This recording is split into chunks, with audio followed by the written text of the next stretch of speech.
نحمدہ و نسلم علی رسولہ الکریم اما بعد۔ السلام علیکم دوستو، امید ہے سب خیریت سے ہوں گے۔ آج ہم بات کریں گے منہ سے بدبو آنا۔ سانس کے ساتھ اور منہ کھولتے ہی ایک گندی سمیل آتی ہے، جس سے پاس بیٹھنے والا جو ہے وہ اس سے متاثر ہوتا ہے۔ منہ سے بدبو کیوں آتی ہے؟ سانس کی ہوا سے بدبو کیوں آتی ہے ایسی ناگوار؟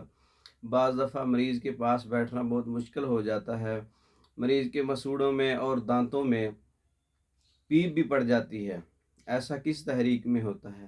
ایسا اعصابی تحریک میں ہوتا ہے، جب اعصابی رطوبات میں تعفن پیدا ہو جائے اور وہ تعفن جو ہے مسوڑوں میں جمع ہو جائے، دانتوں کے درمیان رک جائے، تو وہاں پر تعفن پیدا ہونے سے خمیر پیدا ہو جاتا ہے، پھر وہاں پر بدبو آتی ہے۔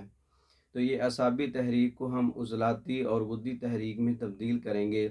کھانے کے لیے ہم شدید 3 کا نسخہ استعمال کریں گے اور غدی عضلاتی ملین 4 کا نسخہ استعمال کریں گے۔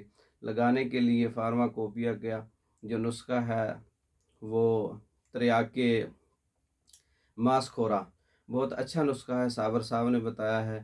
وہ فارماکوپیا سے دیکھ کر لگانے کے لیے اور کھانے کے لیے استعمال کریں گے۔ اس سے منہ کی ہر قسم کی بدبو ہے، وہ سانس سے آتی ہو یا دانتوں سے آتی ہو یا کسی بھی طرح کی بدبو ہے، وہ ختم ہو جائے گی۔